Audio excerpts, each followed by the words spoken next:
Лечение онкологии – это длительный путь. Рак возникает у людей любого возраста и может поражать любую часть организма. Медицина не стоит на месте, и специалисты всегда открыты к получению новых знаний. Так, в республике состоялись показательные операции для онкологов Якутии.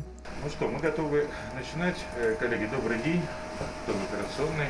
Главным гостем стал московский хирург, заведующий онкологическим отделением хирургических методов лечения имени Блохина Алексей Шевчук. Он проводит операцию женщине со злокачественной опухолью тела матки. Мы вводим специальный препарат, называется он индоцианин зеленый. Это препарат, который очень хорошо распространяется по лимфатическим путям. На операции применяется малоинвазивный метод, значит, без больших разрезов с использованием новой технологии исследования сторожевых лимфоузлов. Врач наглядно показывает и комментирует свои действия. Когда мы вводим препарат, мы должны чувствовать сопротивление. Если мы его не чувствуем, значит, мы где-то не там.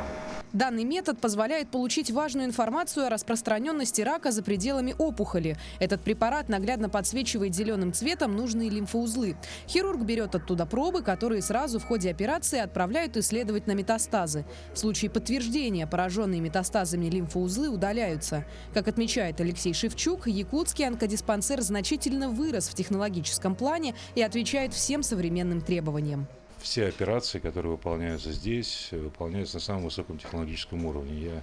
Я был здесь 5 лет назад, и я вижу те колоссальные изменения, которые произошли за последнее время в плане оказания медицинской помощи онкологическим больным. Также параллельно проводится операция по удалению рака молочной железы с использованием такого же метода. Мастер-класс провела Татьяна Жарникова, заведующая отделением опухолей молочной железы и кожи якутского онкодиспансера. В настоящий момент мы уже завершили первый этап операции, получили лимфоузел, нам дали ответ, что в лимфоузлах опухолевого роста нет, то есть на этом дальше мы в подмышечную область не пойдем.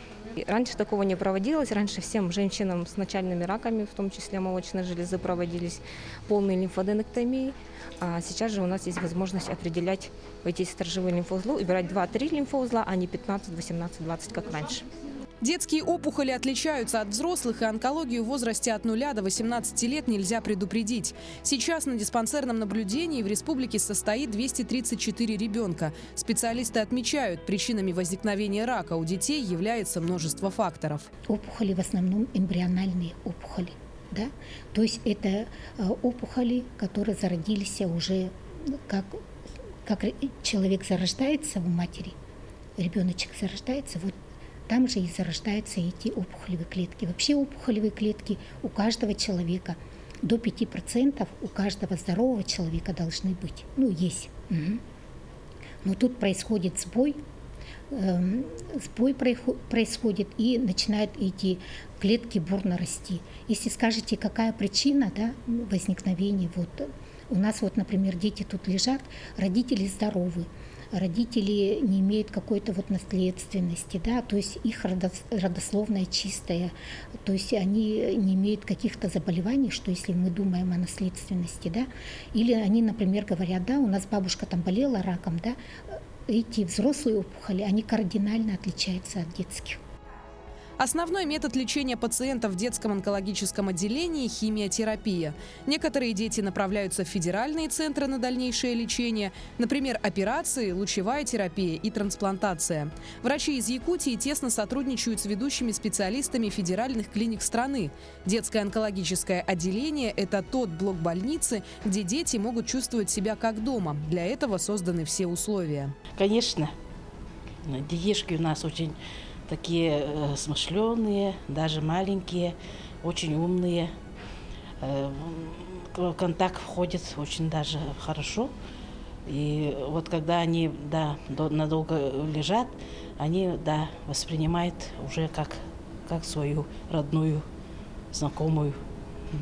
Разумеется, неравнодушное отношение к пациентам, тем более в онкологическом отделении, сказывается на моральном состоянии медицинского персонала. Ну, конечно, есть же такое понятие, как профессиональное выгорание, есть такое понятие. Это все, конечно, про людей. Это каждому человеку нелегко с этим смириться. Или, например, ты лечишь какого-то ребенка. Ну, бывают такие, что и уходят дети. Это же онкология. И, конечно, это очень сложно.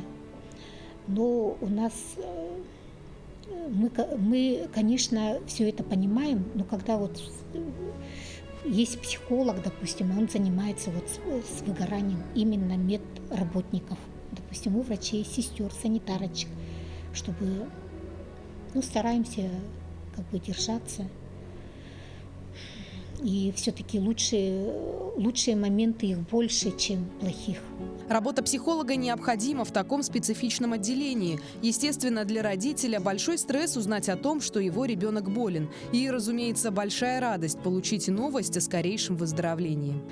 Она была в тяжелом состоянии, и за пару дней не поставили ее на ноги. И потом у нас пошло лечение уже по плану. Вот. И так 8 месяцев уже тут. Пока здесь, скоро уже домой поедем. Для вас это, наверное, большая радость. Конечно. Для ребенок 8 месяцев свежий воздух не видел, не дышал. Поэтому папу 8 месяцев не видел. Алена. Вообще, как довольны работой персонала? Да. Здесь? Молодцы все вовремя делают. Вовремя все. Спасают детей, даже самых тяжелых, сразу за пару дней на ноги поднимают. На моем опыте, на моем ребенке поставили ее за пару дней на ноги. Как говорят специалисты, если бы было известно, какие факторы влияют на появление раковых заболеваний, мы бы давно исцелили эту болезнь. Исследовательская работа ведется в этом направлении непрерывно. Не так давно Якутск посетили свыше 100 научных экспертов и ведущих специалистов страны в области онкогинекологии и съехались на межрегиональную научно-практическую конференцию. Я приехала для того, чтобы рассказать об органосохраняющем направлении в онкогинекологии современной. То есть, если, например, еще 10 лет назад никто и не мыслил о том, что, например, женщина, больная раком шейки матки, может впоследствии забеременеть или родить, то в настоящее время это направление активно развивается. Хотелось бы вот здесь популяризировать и призвать ваших сотрудников, и, может быть, даже кто-то из ваших молодых сотрудников захочет научной работой заниматься. С огромным удовольствием мы их примем и, в общем-то, поможем дальше продвигать эту тему. И, конечно, резолюциями дело не ограничивается. Якутские онкодиспансеры и IT-компания «Сайберия» уже подписали соглашение о сотрудничестве. Они будут работать над реализацией проекта «Совместная научно-исследовательская работа по созданию модели по выявлению образований в молочной железе на базе томосинтеза». Целью является разработка системы программного обеспечения для лучевой диагностики, благодаря которой появится возможность выявлять онкологические заболевания на ранней стадии, а также значительно облегчит работу врачей. Срок соглашения подписан на 3 года. В первую очередь дает возможность нам, как разработчику, провести научно-исследовательскую работу как раз-таки для развития наших продуктов. А для медицинских организаций и институтов это в первую очередь научная деятельность. Очень радует, что внимание наших IT-специалистов направлено именно на здравоохранение. И объединившись, мы сделаем очень интересный продукт.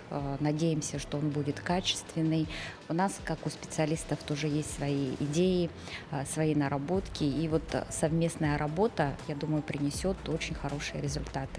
Разумеется, в качестве меры предупреждения заболевания не следует пренебрегать медицинскими осмотрами и диспансеризацией. Так, диспансеризацию надо проходить 1 раз в 3 года с 18 до 39 лет.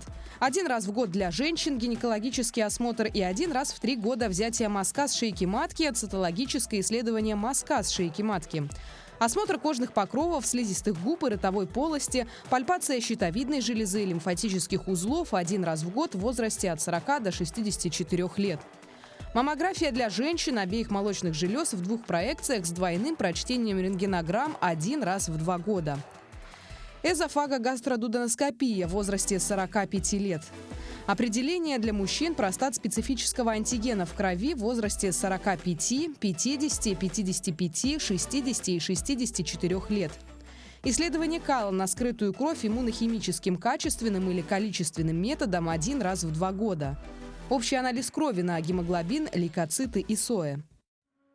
В случае необходимости лечащий врач по показаниям назначит второй этап диспансеризации. Это могут быть дополнительные исследования и анализы для точной постановки диагноза. Сегодня в арсенале врачей есть все современные технологии для терапии онкологических заболеваний. Но чтобы добиться успехов в лечении, пациенту нужно доверять врачу. В настоящее время рак не приговор. Это болезнь, с которой можно справиться и которую умеют лечить.